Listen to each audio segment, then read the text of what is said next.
Como congregar em um lugar onde você chega louvando a Deus, exaltando a Deus, alegre por estar indo à congregação, no culto de oração, e você vai caminhando 20, 30 minutos, e você vai cantando, louvando a Deus, alegre. E quando você chega na congregação, o pastor faz um sinal para que você não continue louvando da maneira que você está. Como você congregar num lugar, ter alegria espiritual, de você estar orando, buscando ali o Espírito Santo, e o pastor chega em você e pergunta se você está ali para cantar ou para orar, porque a pessoa está orando, cantando os hinos da harpa. Os hinos da harpa cristã são orações cantadas. Aí a pessoa está ali, cantando os hinos da harpa. Aí o pastor chega e pergunta se você veio ali para orar ou para cantar, num contexto como que de crítica.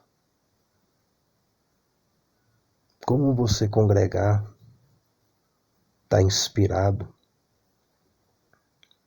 a cultuar a Deus, no lugar onde você está ali orando um culto de oração, clamando a Deus, inspirado por Deus, e o pastor manda 3 obreiros falar que você não deve orar, que você não deve clamar. Como congregar, como se alegrar num lugar desse? Somente pela graça, somente pelo favor de Deus, somente pela misericórdia de Deus, somente pela ajuda de Deus, somente por Deus. Você não ser uma pessoa importante, você não ser uma pessoa que tem dinheiro, você ser uma pessoa que não tem familiar ali no meio, e você literalmente sendo excluído, sendo escrachado. Como congregar, como ter alegria, você na escola dominical, e o professor não deixar você ler nem a leitura da revista bíblica. Quando você comenta, distorce o que você comenta, levando a classe debochar de você,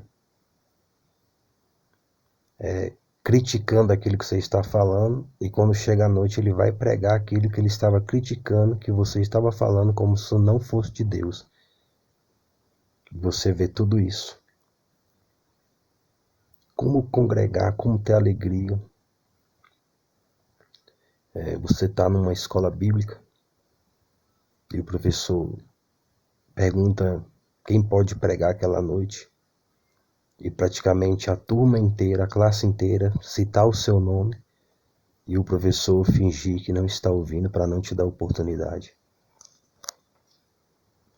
Como congregar, como ter alegria de você estar num lugar e você passar 1 ano, 2 anos, e você não ter oportunidade para trazer aquilo que Deus te deu. Porque quem está na frente não quer que você esteja ali, nem Deus mandando. Como congregar, como ter alegria no meio de tanta hipocrisia e de tanta acepção de pessoas.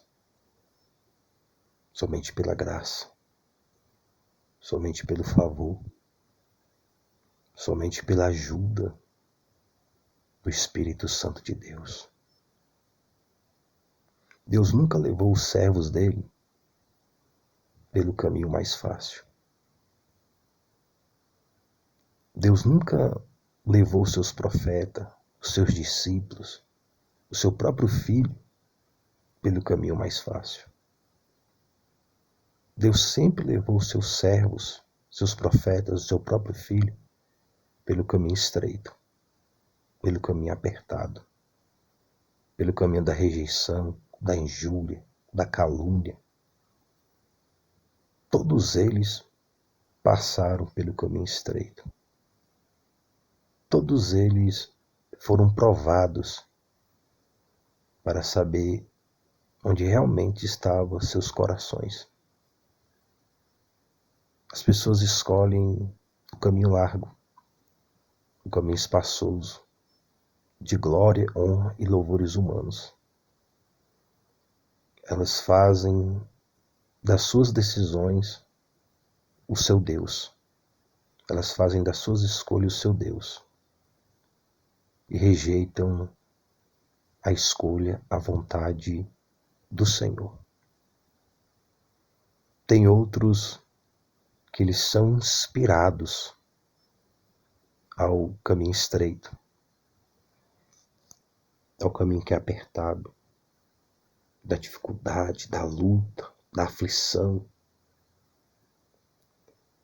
Porque nesse caminho da provação vem a recompensa. Mas não uma recompensa terrena, não uma recompensa humana, mundana, passageira, momentânea, mas uma recompensa que é para sempre, que é pelos séculos dos séculos, de eternidade a eternidade. É uma recompensa que não se enferruja, que não se estraga. É uma recompensa que não se pode ser roubada, destruída e nem morta. É uma recompensa de glória, honra e louvor eterno e para sempre e pelos séculos dos séculos. Muitos rejeitam o caminho do Senhor. Muitos rejeitam a vontade do Senhor. A vontade de Deus para Abraão era o deserto. A vontade de Deus para Moisés era o deserto. A vontade de Deus para José era ser vendido como escravo, ser jogado num poço, ser aprisionado numa cadeia.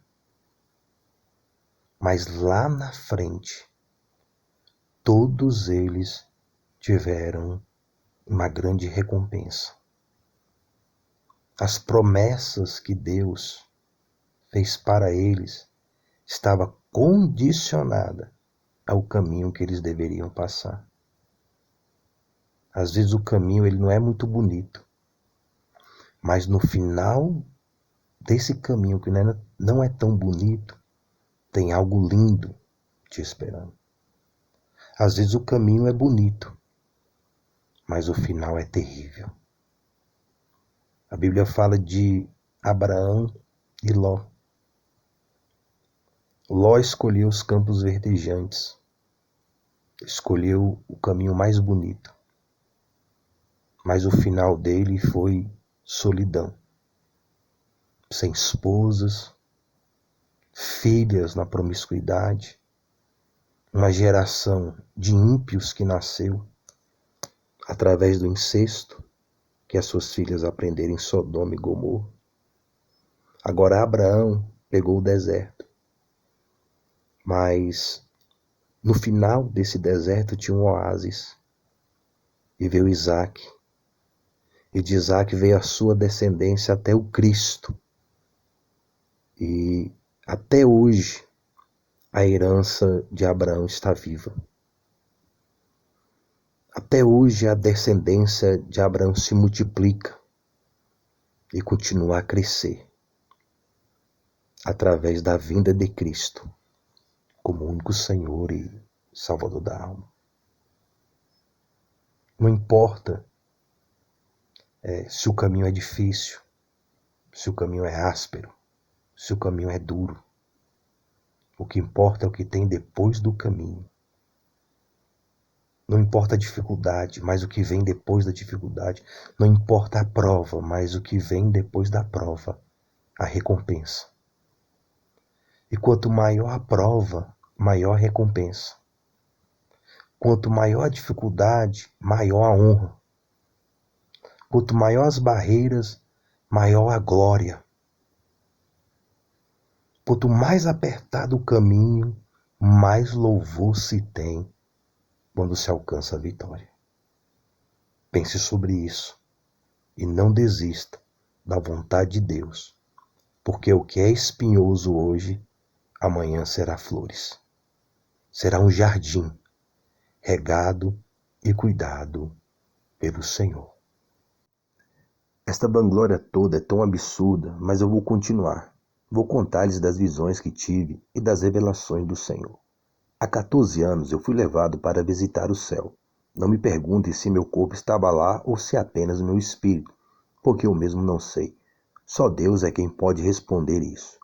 Mas de qualquer maneira, eu estive no paraíso e ouvi coisas tão surpreendentes que estão além da capacidade humana para descrevê-las ou expressá-las em palavras. E, de qualquer modo, não me é permitido contá-las a outrem. De uma experiência assim vale a pena gloriar-se, porém não vou fazê-lo. Vou apenas gloriar-me de quão fraco sou e quão grandioso é Deus para usar uma fraqueza dessas para a sua glória. Tenho muito de que me gabar e não seria imprudente fazê-lo. Porém, não quero que ninguém forme de mim uma ideia mais elevada do que deve por aquilo que, na realidade, pode ver em minha vida e minha mensagem. Uma coisa eu digo, em vista de serem tão extraordinárias estas experiências que eu tive, Deus ficou receoso de que eu me inchasse com elas. Por isso, foi-me dada uma doença que tem-me sido um verdadeiro espinho em minha carne, um mensageiro de Satanás, para me ferir e me atormentar, e para esvaziar meu orgulho. Em 3 ocasiões diferentes implorei a Deus que me fizesse ficar bom de novo, e cada vez ele diz, não, mas eu estou com você, isso é tudo que você precisa. Meu poder revela-se melhor nos fracos. Agora, sinto-me feliz em me gloriar de ser tão fraco. Estou feliz em ser uma demonstração viva do poder de Cristo. Em vez de alardear meu próprio poder e meus talentos, já que eu sei que tudo é para o bem de Cristo, sinto-me feliz com o espinho e com os insultos, as durezas, as perseguições e as dificuldades, porque quando estou fraco, então sou forte. Quanto menos tenho, mais dependo dele. E boa meditação das coisas do alto.